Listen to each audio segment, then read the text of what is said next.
Boa tarde a todos. Será apresentada a boa prática em voluntariado, intitulado como a capacitação de Conselho Deliberativo da Reserva Extrativista Marinha Mocapajuba.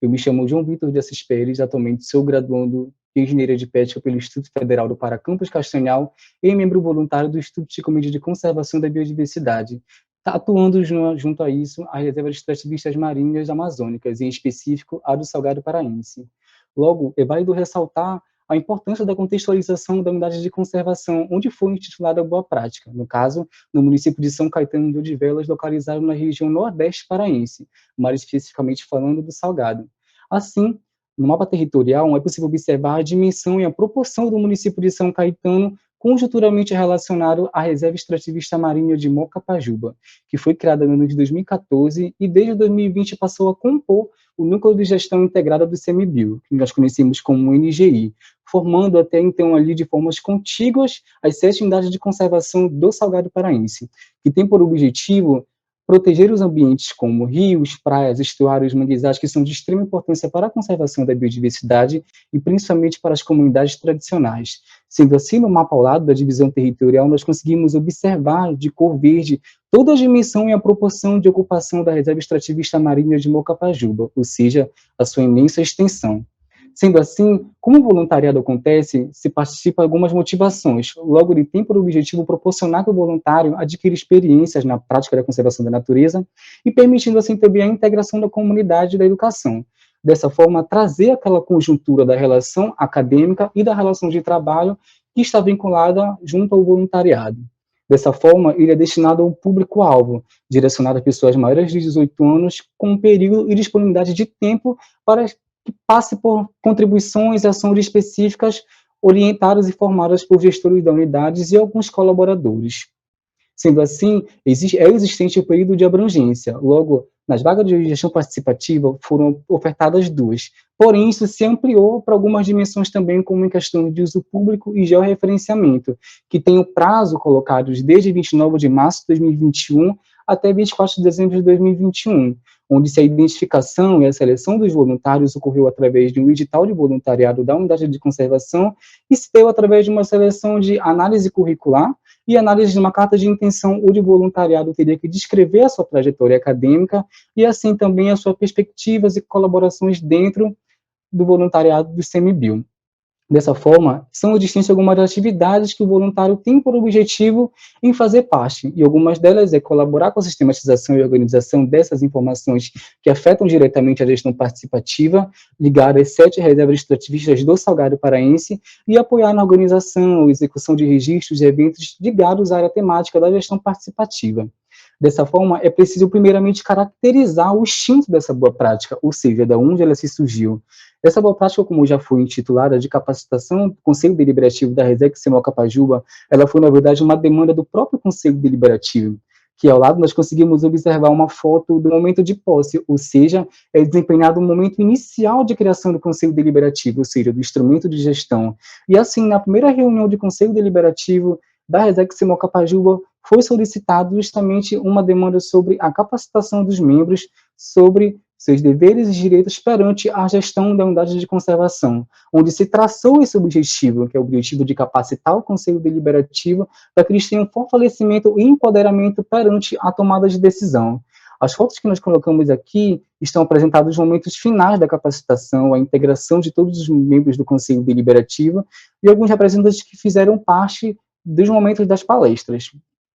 Assim, a organização desta boa prática, ela se desenvolveu através de uma comissão organizadora que foi colocada e convocada pelo órgão gestor, sendo composta pelos próprios membros do órgão, no caso do ICMBio, em parceria com algumas instituições públicas, como no caso da Universidade Federal do Pará e do IFPA.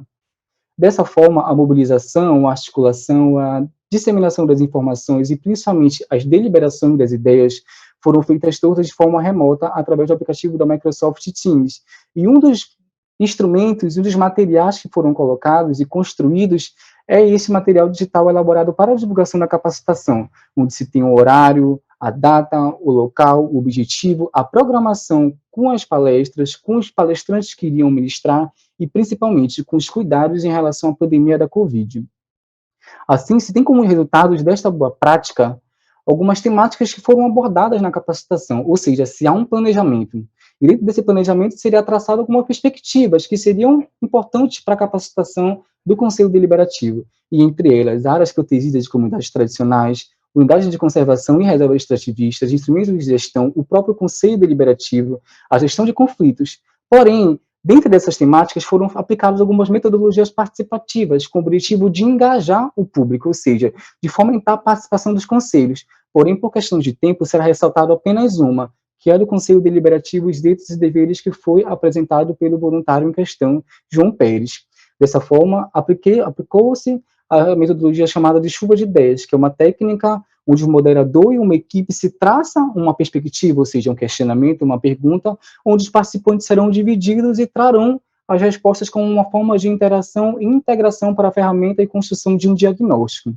Assim, como o funcionamento do engajamento desse conselho se norteou uma perspectiva de uma interação, ou seja, um quiz, onde cada um dos conselheiros selecionaram uma cor através de umas tarjetas coloridas, onde essas cores correspondiam a uma determinada pergunta. Agora, quais eram as perguntas e quais foram as respostas? E serão explicados em slides a seguir. Dessa forma, a primeira pergunta e questionamento que se colocou é qual a importância do Conselho Deliberativo para a Resex Mocapajuba, onde se teve respostas como transparência na decisão, a importância do Conselho na deliberação das demandas e os conflitos nas comunidades, a colaboração ao nível coletivo da Resex, as deliberações das demandas na própria unidade. Partindo para a segunda pergunta, qual o meu papel enquanto conselheiro? Enquanto eles compreenderam sobre a tomada de decisão do Conselho Deliberativo. Então, teve-se como resposta conhecer os problemas e levá-los a conselho, retornar à comunidade para explanar essas decisões tomadas, ser ativo na reunião do Conselho e deliberar essas decisões. Em terceiro, qual é o instrumento de gestão que precisamos com urgência para gerir melhor? Ou seja, a própria fiscalização, o contrato de concessão do direito real de uso, a organização e uso de uso sustentável, a conscientização da comunidade sobre a gestão da Resex e, por fim, quais as próximas capacitações que nós desejamos, ou seja, como agir em situação de flagrante, ou seja, uma capacitação sobre a fiscalização, ferramentas tecnológicas, plano de manejo e o ecoturismo. Logo, como conclusão desta boa prática, se norteou-se os principais desafios de aprendizagens que estavam ligados a ela. Dentre elas, a primeira, a compreensão dos conselheiros sobre esse processo de tomada de decisão e sobre as dimensões que isso tomava a nível de comunidade e Resex, o fomento de pesquisa na unidade de conservação, sendo considerado que ela é relativamente nova. Então, essa ânsia, esse desejo de ser pesquisado ficou muito presente não somente nele, mas também no órgão gestor. O engajamento entre as comunidades, entre as bases, entre os membros do conselho foi muito fortificado através das metodologias que foram aplicadas. A comunicação com portadores de necessidade especial. Eu sou portador de necessidades especiais, tenho uma perda auditiva moderada, mas através da inclusão, da dimensão, do abraço, daquele engate que rolou entre os conselheiros e principalmente entre a equipe que estava gerindo, foi muito positivo. E ao lado se tem uma imagem da entrega de certificado comigo que estava palestrando naquele momento e uma das conselheiras, que é chamada de Renilde. Assim, os principais benefícios gerados através da capacitação se deu pelo domínio do papel do Conselho Deliberativo, o fortalecimento desse instrumento de gestão, a troca de conhecimento e, principalmente, o empoderamento dos membros do Conselho Deliberativo na tomada de decisão, onde eles puderam se conhecer, articular as demandas e, principalmente, saber como deliberar. É muito importante que ficou na mente deles as instâncias, as necessidades e, principalmente, reconhecer o que é do Conselho, reconhecer o que é da comunidade e, assim, levar para o momento oportuno, de forma positiva e, principalmente, empática, acerca de todas as demandas e as colocações que serão feitas em uma reunião de Conselho Deliberativo. Dessa forma, se trata como palavra